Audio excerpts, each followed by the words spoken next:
Okay, I get it. You're tired of seeing this wrinkly old man behind every single FNAF game. I get it, I do too. I want new villains. But what if I told you there's a good reason that he's still here? What if I were to say that there is an in-universe canon reason for why no one's been able to keep William Afton dead? But first, let's recap how many times this scrunkly bastard has cheated death. When Freddy's reopens sometime in the early 90s, William catches wind about it. Realizing that these old suits still have a grudge out for him, he has to take care of them to be safe to continue his experiments. He travels to the location and one by one begins disassembling them in the same back room where he killed the children in the first place. However, once he's finally done everything he needed to be safe, the ghosts decide enough is enough, and even without their possessed suit objects to try to take William on, they scare him off. He decides to put on the dilapidated Spring Bonnie suit he once wore to kill them in the first place. Whether or not it would have worked is irrelevant, because more importantly, the suit didn't work. In fact, it was so old and damp, the spring locks snapped shut, crushing him to death inside. For most people, this would be the end of their story. But, as we all know,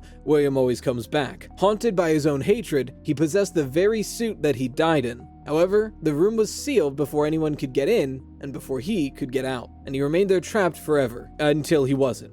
And some guy broke it out to get a cool attraction for his haunted house. Cut to said haunted house, themed around his own failed franchise, and with his own son there to end it all. Michael burns the place down with him in it, hoping to finally rid the world of the scourge that is William Afton. But of course, I always come back. Wandering the streets, he's lured into a new location. It's confusing and filled with noises of children, but no one to actually chase or kill. Nothing to antagonize. Until eventually, his old business partner comes over the intercom, informing him that William and all of his wrongdoings have been trapped in the same building. Trapped in a steel oven, and melted as much as they can be. And now finally, everything is put to rest. Until it isn't, when some random developer company wants to scan in old parts to try to make their video game, accidentally scanning William's soul into the game, creating the virus glitchtrap. Now that he's digitized, he's even harder to get rid of.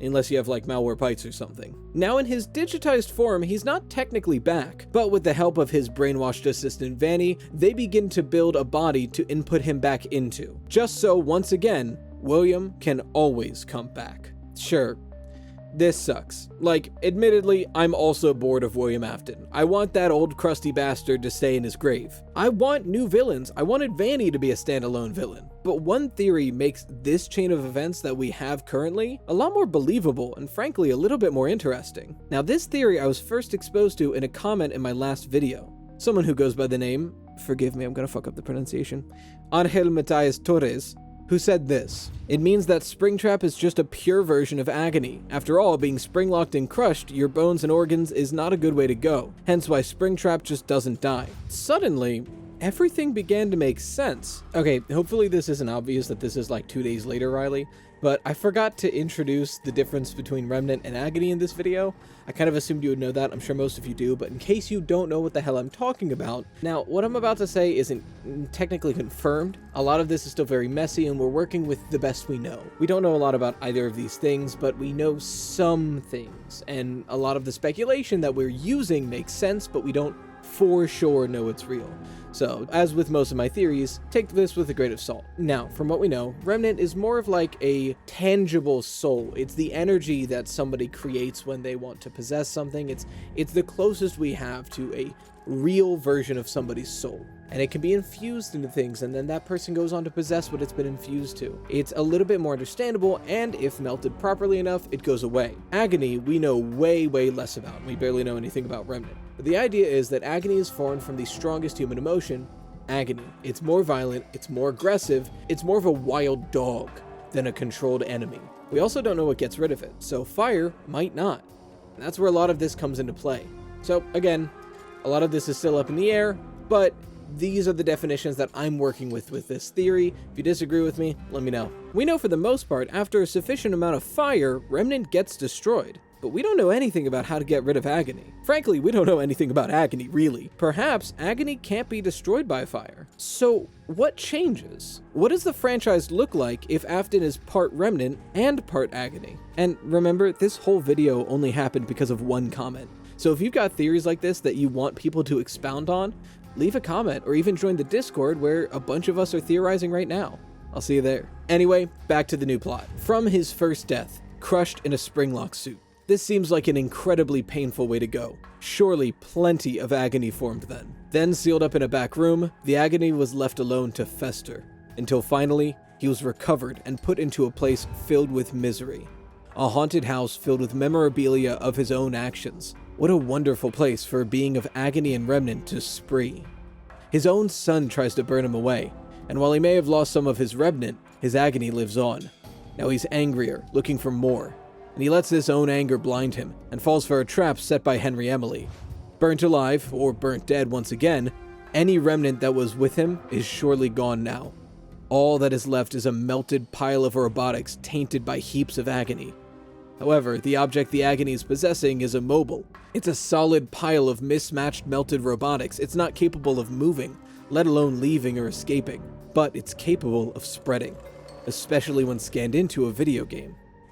Glitchtrap is created almost entirely from William Afton's agony, and it uses its power to infect the mind of innocent bystanders. And now that Vanny is there to help him, he orders her to collect as many objects with agony as possible to amass a huge body underneath the Pizzaplex that just so happened to have collected Fazbear equipment, all the while making him a new body with fresh flesh from missing children and reused parts from active animatronics.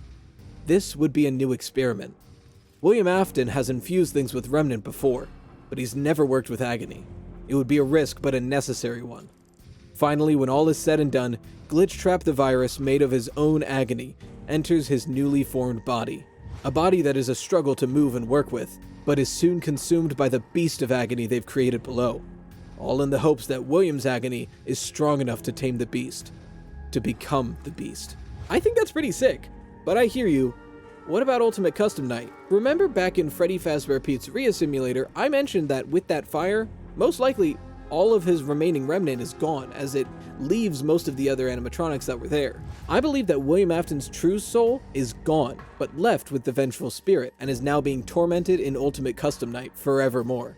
Meanwhile, the Afton that lives on is nothing but pure agony, something that we don't yet know how to heal, at least not without actual healing. But William Afton's agony is a special case. While Charlotte's agony could have possibly been healed by receiving thanks and being put to rest by her own father, William Afton doesn't want thanks or condolences. He's proud of what he did. He only died in an agony-fueled way. There may not be a way to get rid of William Afton's agony, and unfortunately, until we figure out exactly what destroys agony, we might be stuck with this old man for quite some time. Hopefully I'm wrong. At least in the end bit. I like that this theory gives us a credible explanation for why he's still hanging around, but I want new villains. I think the franchise is perfectly poised for a brand new antagonist, and I go into it in this video. As always, shout out to the best patron Emberisk, and until next time, as always, stay toasty.